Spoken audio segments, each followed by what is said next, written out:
Hello students, welcome to our channel Raja sir commerce classes. और आज मैं आपके लिए लेकर आ रहा हूं इकोनॉमिक्स का सिलेबस। अब एक्चुअली प्रॉब्लम कहां होती है, हम बहुत सारा पढ़ाई करते हैं, बहुत स्टडी करते हैं, बहुत मेहनत करते हैं, स्कोर नहीं कर पाते हैं। टीचर हम कुछ और पढ़ रहे हैं, टीचर कुछ और पढ़ा रहा है, हमारे कुछ क्लियर नहीं हो रहा कंसेप्ट में।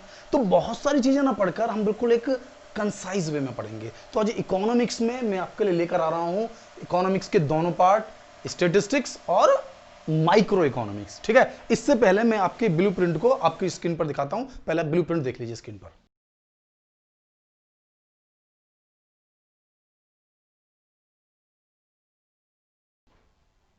ठीक है, अब ब्लूप्रिंट के स्क्रीन के बाद अब हम पढ़ते हैं अपने टॉपिक को पूरी तरह एनालिसिस करते हुए। पहला टॉपिक है स्टेटिस्टिक्स। स्टेटिस्टिक्स क्या है भाई? दोनों ही पार्ट मेरे पास 40-40 मार्क्स के हैं, क्योंकि हम लोगों को पता है 20 मार्क्स के तो हर सब्जेक्ट में, चाहे वो अकाउंट है, चाहे वो बिजनेस स्टडीज है, चाहे वो इकोनॉमिक्स है, 20 मार्क्स का प्रोजेक्ट है, यानी प्रैक्टिकल है, जो टोटली बेस्ड है स्कूल पर। उसी के अकॉर्डिंग वो कैलकुलेशन होगी। ठीक है, तो हम यहां पढ़ रहे हैं स्टेटिस्टिक्स फॉर इकोनॉमिक्स। स्टेटिस्टिक्स का इंट्रोडक्शन। स्टेटिस्टिक्स क्या है, उसका मीनिंग, डेफिनेशन, ये आपको पढ़ने इंट्रोडक्शन में। क्लियर? 13 मार्क्स का है। 13 मार्क्स यानी कि आपको बहुत स्टडी नहीं करनी है, pure theoretical portion. Pure theoretical portion है, collection, organizing and presentation of data. लेकिन जो स्टैटिस्टिकल टूल एंड इंटरप्रिटेशन है, ये प्योर न्यूमेरिकल है, यानी pure theoretical and the pure numerical. यानी 13 मार्क्स तो है प्योर थ्योरी और 27 मार्क्स हैं प्योर न्यूमेरिकल। ऐसा नहीं है इसमें थोड़ा सा न्यूमेरिकल नहीं है या इसमें थोड़ी थ्योरी नहीं है, लेकिन जो चैप्टर होते हैं, तो इसमें कलेक्शन, यानी कि जो हम स्टैटिस्टिक्स पढ़ेंगे, उस स्टैटिस्टिक्स में मेन इंपॉर्टेंट चीज होती है क्या? Data, information.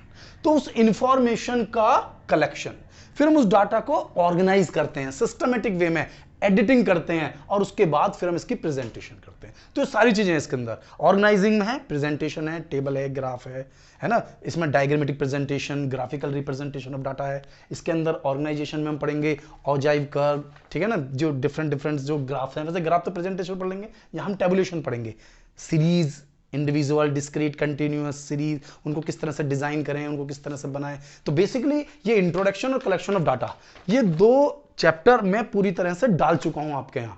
मेरी, अगर आप YouTube पर जाएंगे तो इनकी वीडियोस आप आसानी से देख सकते हैं, आप आसानी से इस टॉपिक को समझ सकते हैं, कहीं कोई प्रॉब्लम नहीं होगी। और ये बाकी सारी वीडियोस में डालने वाला हूं, इसमें भी प्रेजेंटेशन ऑफ डाटा भी नहीं डाला है अभी तक 13 यूनिट में। अब ये मैं स्टार्ट करूंगा डालना और सारा पॉइंट कवर करूंगा, ठीक है ना।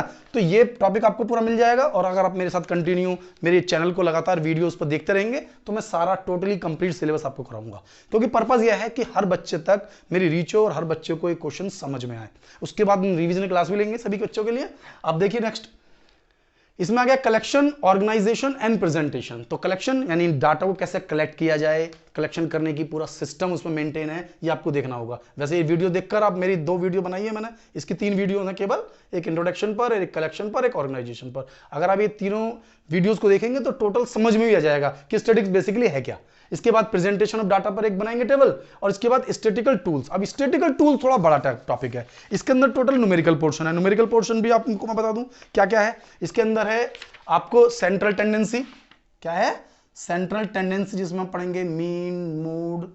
मीन को वैसे बेसिकली जो हम कहते हैं वो ऐसे कहते हैं, मीन, मीडियन और मोड। मीन, मीडियन और मोड। इसके बाद डिस्पर्जन पढ़ेंगे।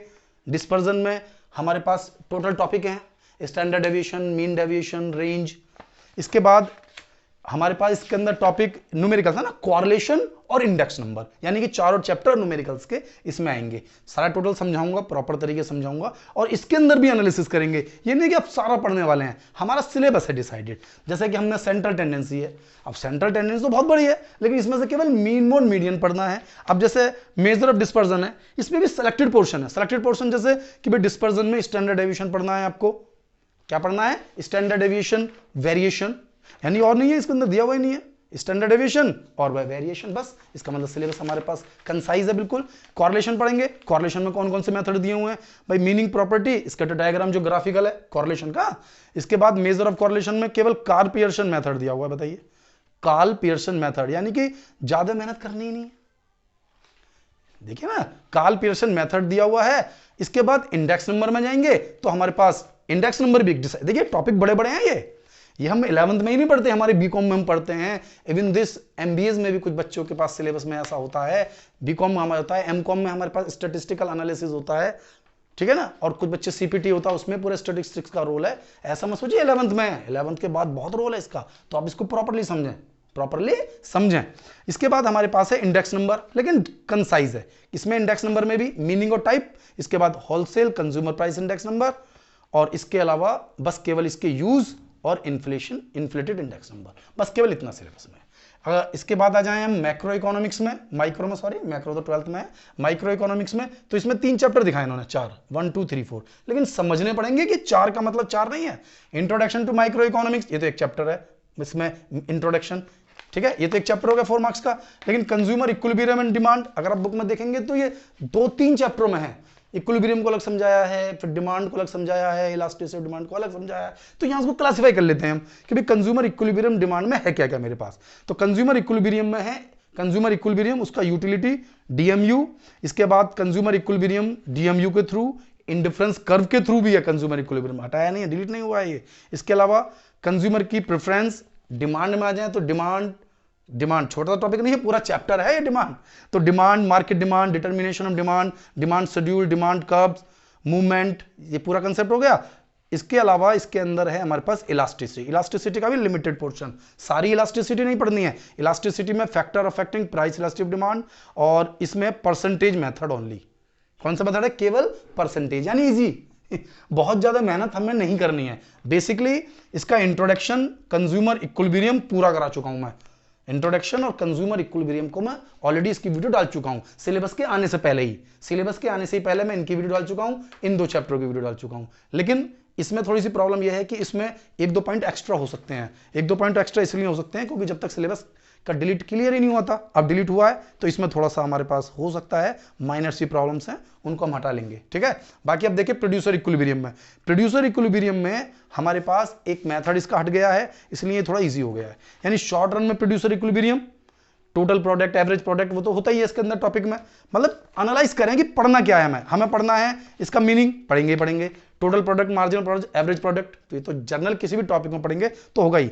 अब इसके अंदर पढ़नी है एक चीज, रिटर्न टू ए फैक्टर, 2 होती है, एक return to factor, return to scale. Return to scale syllabus में नहीं है हमारे पास, ठीक है, शॉर्ट रन है केवल। क्या है शॉर्ट रन? अब शॉर्ट रन में शॉर्ट रन ही कॉस्ट है, कॉस्ट भी 3 तरह की होगी, total cost, average cost, marginal cost, ठीक है, फिक्स। लेकिन कॉस्ट में जनरल पॉइंट तो होता ही होता है, फिक्स कॉस्ट हो रहा है, वो भी मैं एक्सप्लेन करूंगा जब मैं उसकी वीडियो, अगर आप मेरे साथ कंटिन्यू चलेंगे तो मैं इसकी एक एक टॉपिक पर वीडियो लेकर आया हुआ हूं। तो हर वीडियो को अगर आप देखते रहेंगे तो आपका कंसेप्ट वैसे ही क्लियर हो जाएगा। मान लो क्लास में भी कोई टॉपिक ज्यादा अच्छा समझ में नहीं आ रहा है तो आप वीडियो देखिए, समझ जाइए। और बाकी मेरी इंस्टा आईडी है, आप उस पर आइए, आप मेरे साथ क्वेश्चन पूछिए, मैं आपको समझा दूंगा, फॉलो कीजिए, व्हाट्सअप नंबर है उस पर फॉलो कीजिए मुझे, तो आपको समझना है टॉपिक को। तो producer behaviour and supply clear हो रही है मेरी बात। इसके बाद इसके अंदर टॉपिक देखो, एक नहीं टॉपिक, इसमें टॉपिक क्या हुआ, एक तो मेरे पास इसके अंदर कॉस्ट आ गई, एक इसके अंदर रेवेन्यू आ गया, और एक प्रोड्यूसर इक्विलिब्रियम आ गया, ठीक है। तो 3 टॉपिक इसके अंदर इन्वॉल्व है हमारे पास प्रोड्यूसर के टॉपिक के अंदर। और सप्लाई में इसके अंदर टोटल है, मार्केट सप्लाई भी है, डिटर्मिनेंट सप्लाई भी है, मार्केट मतलब सप्लाई शेड्यूल भी है, सप्लाई कर्व भी है, मूवमेंट और शिफ्ट भी है, ठीक है। इसके बाद जो इसके अंदर इलास्टिसिटी है, इसके अंदर भी केवल प्राइस इलास्टिसिटी, मेथड बहुत सारे हैं लेकिन हमारे यहां केवल प्राइस इलास्टिसिटी है, तो केवल वो पढ़ना है आपको। नेक्स्ट देखेंगे फॉर्म्स ऑफ मार्केट, यानी अंतिम टॉपिक जो है मेरा फॉर्म्स ऑफ मार्केट। ये 10 मार्क्स का और एक ही चैप्टर है, यानी कि इसमें सबसे ज्यादा स्कोरिंग अगर आप देखेंगे तो यही चैप्टर है। आपको इतना लंबा नेम लिखा हुआ है, forms of market and price determination under perfect competition with simple application, 10 marks. अरे इसके 10 मार्क्स सबसे आसान है लेने, सबसे टिपिकल मानते हैं लोग, टीचर्स भी टिपिकल मानते हैं, क्योंकि उसके कंसेप्ट को पूरी तरह समझने में गड़बड़ है, टीचर ही कई बार रह जाते हैं। तो इसलिए इस टॉपिक पर 10 मार्क्स बिल्कुल ईजी हैं। जब हम बोर्ड एग्जाम की प्रिपरेशन कराते थे तो बच्चे यहीं फंस जाते थे बार बार कि सर ये समझ में नहीं आया क्लास में बिल्कुल भी, तो बेटा इसको समझ लीजिए, छोटा सा टॉपिक है। तो इसमें क्या है, इसमें केवल परफेक्ट कंपटीशन है। पहले इसमें बहुत सारे कंपटीशन थे ना फॉर्म मार्केट, तो फॉर्म ऑफ मार्केट में केवल परफेक्ट कंपटीशन और उससे प्राइस को कैसे डिटरमाइन किया जाएगा, ठीक है। इसके अलावा shift in demand and supply, उसके ग्राफ हैं पूरे।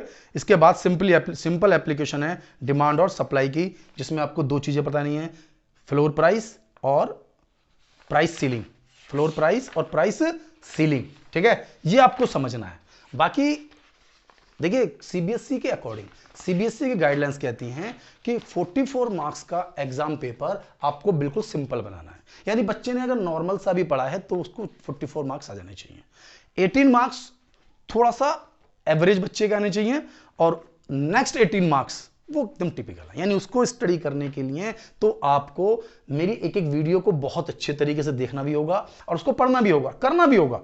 केवल ऐसा नहीं है वीडियो देख लिया आपने कुछ नहीं किया तब 100 नहीं ले सकते आप, तब आप केवल 44 और 18 ले सकते हैं, 44 और 18। लेकिन बचे हुए 18 लेने हैं तो आपको एक एक वीडियो को प्रॉपर तरीके से देखना होगा, समझना होगा और उसकी प्रैक्टिस भी आपको करनी होगी। और अब आप ध्यान दें कि अगर वीडियो में कहीं भी कोई प्रॉब्लम है तो आप मुझे जरूर बताएं, मैंने आपको बताया था मेरी इंस्टा आईडी पर। और दूसरा, अगर आपको मेरी वीडियो पसंद आ रही है तो इसे लाइक करें और सबसे जरूरी आपको शेयर करें, क्योंकि ज़्यादा से ज़्यादा बच्चों तक ये हमारा जो सिलेबस है इसका एनालिसिस लोगों तक पहुंच सके।